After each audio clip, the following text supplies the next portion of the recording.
Hello, I'm Ben Wattenberg. The year 2003 marks the centennial of author George Orwell's birth. Called by some the most important writer of the 20th century, much of his legacy is in his language. Newspeak, thought police, Big Brother, even his name has become an adjective, Orwellian. Although George Orwell disdained what he called all the smelly little orthodoxies, social critics at many points on the political spectrum ironically claim him as a prime influence. How did Orwell's writings shape the war of ideas in the 20th century? What were Orwell's own politics?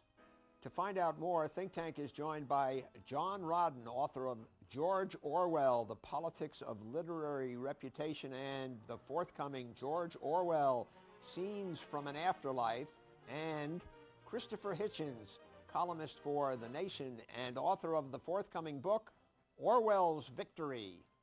The topic before the House, Orwell's Century, this week on Think Tank.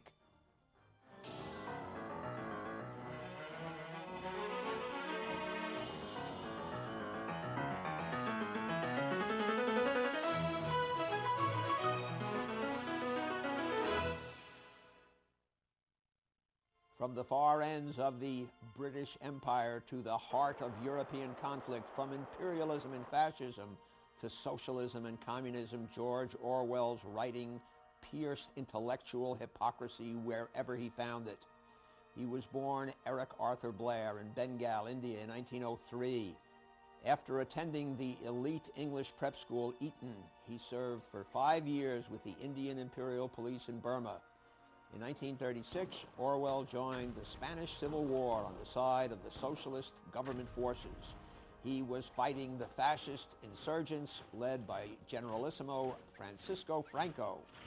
Franco's army, supported by Hitler and Mussolini, redefined modern warfare with a campaign of brutal bombing. But during the course of the war, Orwell became disillusioned with and ultimately betrayed by the left-wing cause for which he fought. Orwell's two best-known books reflect his lifelong hatred for oppressive governments. Animal Farm, a modern beast fable attacking Stalinism, and 1984, his nightmare vision of the ultimate totalitarian bureaucracy. Orwell believed that any orthodoxy, when taken to its logical extreme, could yield to the terrifying world he portrayed in this famous warning: if you want a picture of the future, imagine a boot stamping on a human face forever.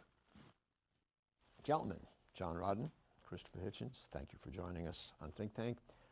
Let me start out just to help our viewers. John and Christopher, why don't you just tell me briefly what you have written about Orwell? Title of the book, one or two sentences about it.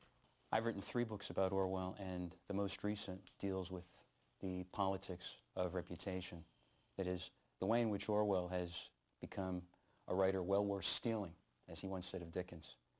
Political grave robbing, moving his coffin to the left or right, stealing his mantle.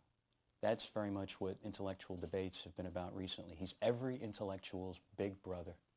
And you look up to a big brother, but either you look up to him with admiration or anxiety. And that's the situation that intellectuals face and have so since 1950 when he died. Okay, that was pretty good. Thank you. That's not bad at all. I'm not wishing to outdo Dr. Rodden. You I can have leave written now, 3 books, Christopher. but Right. I have published already an edition of Orwell's Writing on Spain with an introduction by myself. But the book I've written for the coming centennial, it's called Orwell's Victory, maintains the following. Of the 20th century, the 3 great questions were empire, fascism, or fascism and Nazism, if you prefer, National Socialism, and Stalinism. And he was the only writer who got these 3 great questions of principle right. In other words, he genuinely believed that the white world didn't have the right, at any rate, to rule the non-white world. That would be enough for most lifetimes, because remember, he only lived till he was about 46, and he never had a steady job. He died very young, and I think, as you mentioned in some of your writings, that death at an early age sort of puts a boost phase on a writer's reputation, doesn't Yes, I believe he died at precisely the right historical moment to be claimed by both the left and the right, and indeed the center.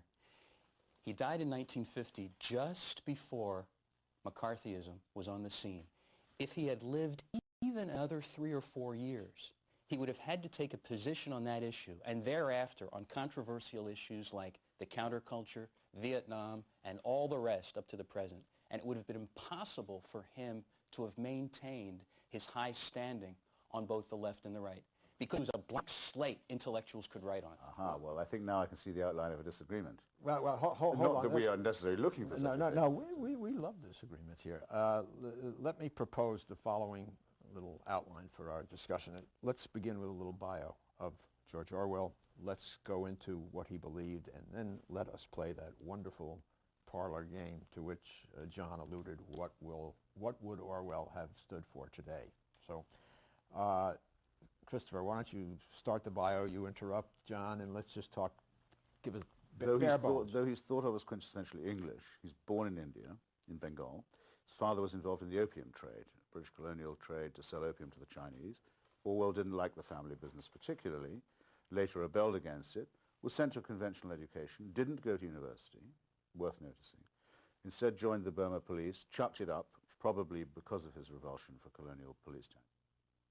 John, why don't you fill us in on the Spanish Civil War thing? There are a few of our viewers, even me, who weren't really around then, and I was just rereading some of Orwell, and you come across this word anarchist, and I think the meaning of it has changed so completely. So give us a little fill on the size of the Spanish Civil War. H.G. Wells called George Orwell that Trotskyist with big feet. He was size 13.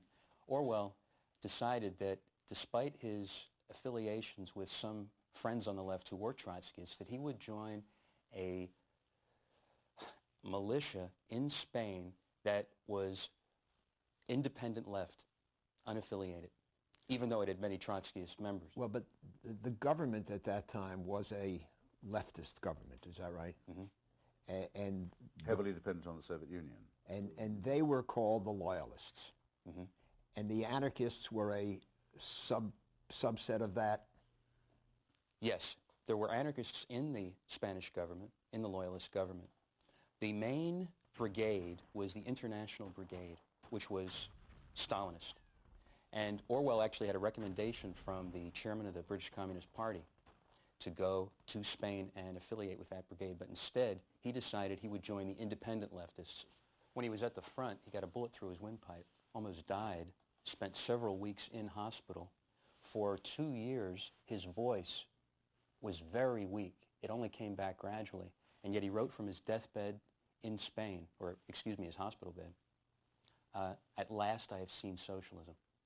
And that is what motivated him to go back and promote socialism in Britain. He was a far stronger socialist. Spain than did he teach ever him been something before. about human brotherhood, solidarity, the socialist ideal. He didn't become a cynic, and he never became an anti-communist of the sort that some people have since, but he became an anti-Stalinist in a more virulent form than many conservatives ever did. He really hated it because it had knifed his friends in the back. It had arrested them when they were in hospital or on the run from fascism. It had jailed them. It had tried to put them up for show trials in Spain. This gets into one of the arguments about what Orwell meant when he said he's a democratic socialist and when he aligned himself with the anarchists. I just read some excerpts from Homage to Catalonia, and the people he admires are sort of these romantic proletarians with red and black scars, red and green scars around, and they're really highly patriotic, and they call each other comrade, and there's no class structure. That never comes to pass anywhere. I mean, you know, maybe in the first flickerings of a class revolution. Actually, I think you may be mistaken there, because what Orwell liked also was the society of England during the anti-Nazi war. The feeling that during the Blitz no one should be better off than anyone else, that equality should be a principle, that sacrifice should be shared. I think his view of a socialist England, though he did